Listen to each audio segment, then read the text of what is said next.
Hello, students. If you couldn't make it to Friday, August 28th session, the live session we had this morning, I'm going to show you what you missed, the things that we did. It's basically of overview of the course, and I showed some helpful links.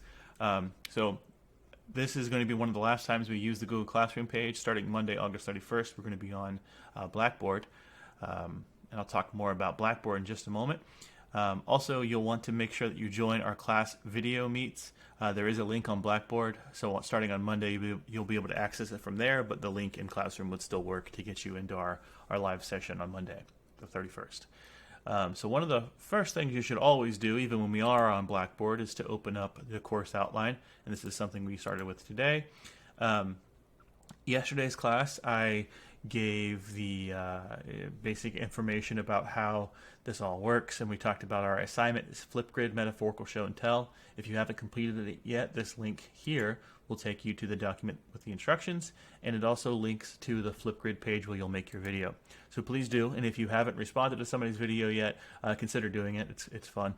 And you can make sure you mark it complete here. In today's class, we just kind of talked about that, and we talked about making sure that getting to know you form is completed, which you can complete here as well. This will link you to Google Classroom, one of the last times we'll use it.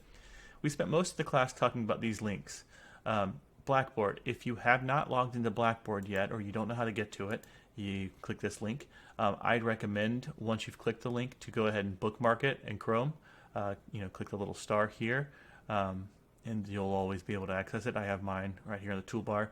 Once you're inside the class, if you are on my roster currently, it'll pop up. Last time I checked, I was missing 5 of you from the roster, and this is one of the things I wanted to mention that I made reference to earlier. I have emailed the guidance counselor, Mrs. Shu, to show her the discrepancies between the rosters, so that should be taken care of soon, hopefully by Monday. If not, I'll make sure that you all have access to everything that's on Blackboard that you'll need to make the first couple of days of class successful. Again, this is the same link to Google Meet that I mentioned from the Classroom page.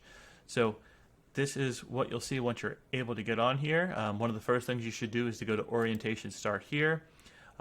This is a brief welcome message, and there's a video tour of the website. And I'm not going to play that in this video, but I'd recommend clicking it and checking it out once you have access to Blackboard. And then each of these tabs talks about what you'll see in the different sections. Blackboard orientation is something you should consider if this is your first time using Blackboard. It is a course that you'll complete. It looks like I started it last year and didn't finish it as a demo student.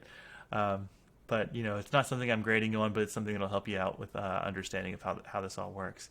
Look, free Microsoft Office installation stuff. So if you're working on your own computer, this won't work on a Chromebook, but on your own computer, you can get some help there. We'll talk about more of this stuff together on Monday.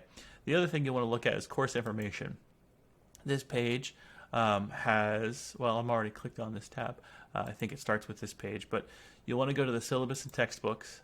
Right here, attached files is our course syllabus. I'm going to go over that more in just a moment.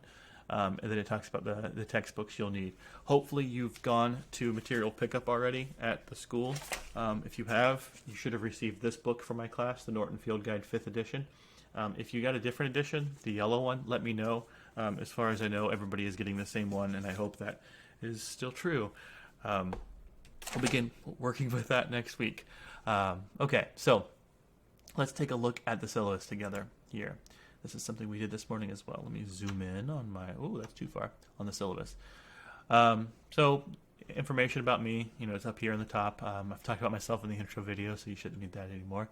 My classroom, once we're physically meeting together, is room 264 at Central Crossing.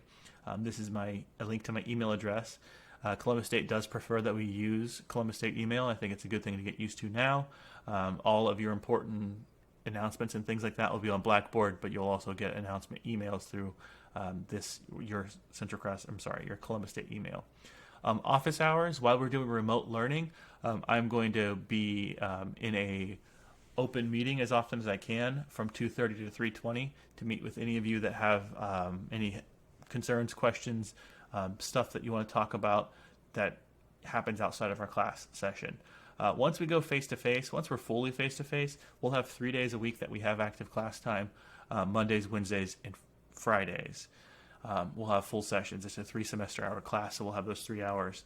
But Tuesdays and Thursdays, if we're fully face to face, you'll still have my class on your schedule, so you'll still come to my room, and those will be our office hours. Then from 8 to 8:50, I can work with any of you. One of the things I think you'll find that we'll use office hours for pretty often is going to be revisions and review of your papers. You'll be doing a lot of that peer review, self-revision, but then if you want me to look at it too to help you out beyond what we do in class, you'll take advantage of those office hours. Hybrid, I don't know exactly how office hours will work yet. Wednesdays will be virtual learning remote days, so from 2:30 to 3:20 will still be office hour time, and we'll figure out if we can make something else work.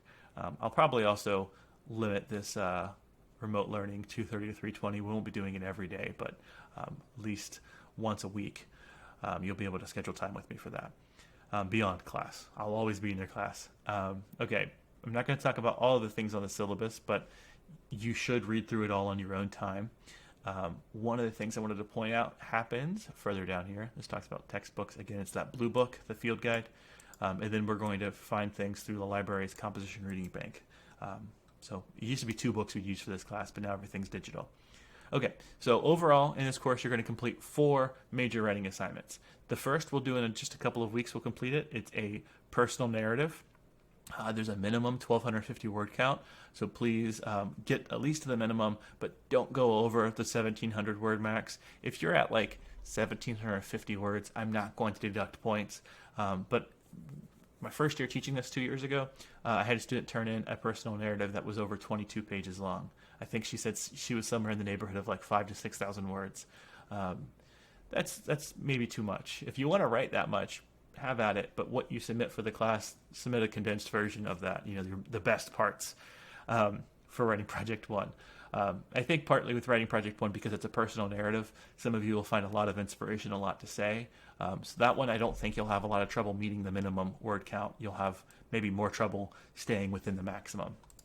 The second writing project is an analysis piece where we're going to look together at some media representations of gender and race, and then you'll be tasked with finding other representations through some guided research that we'll work through together. And we'll talk about some lens texts. And lens texts basically are analysis written by someone else when they're criticizing a work from a specific point of view. You might have a work where somebody is analyzing things from a feminist point of view, or from a historical point of view, or from a biographical point of view. We'll talk about that more when we get into Writing Project 2, and we'll have some models, student samples to use as a representation too. Same word minimum and maximum for that piece. Writing Project 3, you start doing some research, more research, I guess. You'll be doing a little research for Project 2, but this you'll come up with your own research question, and you'll start exploring that question through some of the databases and research strategies that we'll go over together in class. This is the biggest essay you'll write. It's 1,500 word minimum, 1,900 word max. It is also worth the most, 25% of your grade overall. You'll have a full works cited page at the end.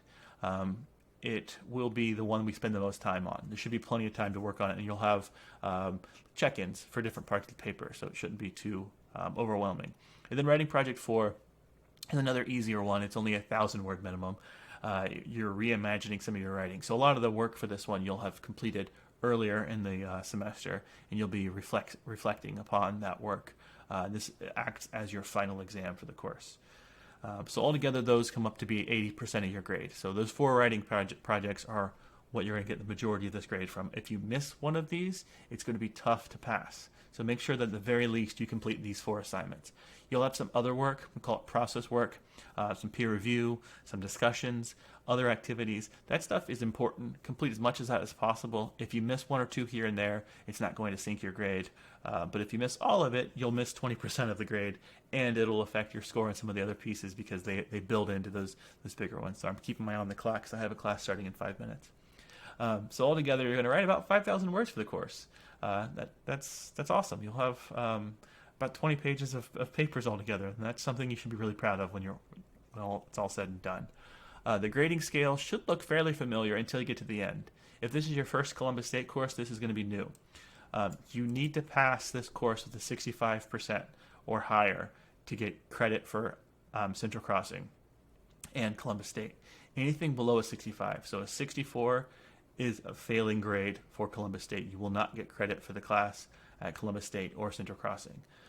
If you want to go on to take Composition 2, many of you have signed up for that in the spring, you need to have at least a C. So a 70 and higher gets you into Comp 2. If you get below a 70, like somewhere between a 65 and a 69, you will pass the course, but you won't be able to take Composition 2. So make sure that you try your hardest to get the big ones done. And if you're having any trouble with the assignments, talk to me as soon as you can. Don't put it off and wait and think it'll be okay. I'm very helpful, I think. I'm here to support you. I'll do everything I can to make sure that you get your work done and you don't struggle. But it's hard to do that if I don't know anything's wrong, right? So get in touch with me. I'll help you out. Come to some of the open office hours and we'll see what we can do to get you on track. The schedule and due dates is on the Blackboard page. We'll look at that more together next week on Monday. Revision, if you need to revise one of your papers, if you got a really poor score, we can look at that together, and we'll talk more about that when we get the papers introduced. Attendance, it's weird right now because it's virtual, but please come to the live sessions as often as you can. Beautiful if you can come 5 days a week. If you can't make it all the time, try to come as often as possible. And there might be some days when I'm saying, hey, you're working today, I'll be in a meet, but pop in if you need it. So you'll have drafting days like that. I'll be there to help you draft, but basically you'll be expected to be writing your paper during our class time. We'll talk about some of this stuff again next week. Don't cheat. I'll say more about that as we get closer to the papers, but please, please, please don't plagiarize. Most of the time I think people are tempted to plagiarize because they've procrastinated, they're running out of time, there's a due date coming up. If you get into that position where you have a due date coming up and you're feeling pressure, that's when you should contact me. You should contact me before that, but that's when we should talk, right? If you're going back and forth between copying and pasting in an essay you found on the internet or sending me an email, send me an email, okay? We'll work together. It's enough to get you dismissed from Columbus State if you plagiarize. You don't want that. In regular high school classes, maybe you'll just get a 0, but in college you can get kicked out of the class and potentially the school. Academic dismissal is not something you want to mess around with. Anyway, on to more positive things. There's a writing center. We'll talk more about that too. Live tutoring. You can get help through NetTutor, and I'll show you how to do that soon. It's amazing. Definitely take advantage of it, but be sure that you send them papers within 48 hours of when you need it back. Don't expect them to revise a paper for you an hour before a due date. It's not going to happen. Also be good. Hey, don't smoke, drink, alcohol, tobacco, cigarettes, e-cigarettes, vaporizers. Don't vape on screen, okay? Certainly don't do it in school, but also don't do it on camera. Okay, I'm going to wrap this up so I can go to my next class. Hope to see you on Monday. Please email me through Columbus State or Central Crossing if you have any issues, and take advantage of these links. If you don't know what this all is about and you're watching this video, let me know and I'll help you out. Okay, bye. I will see you all soon.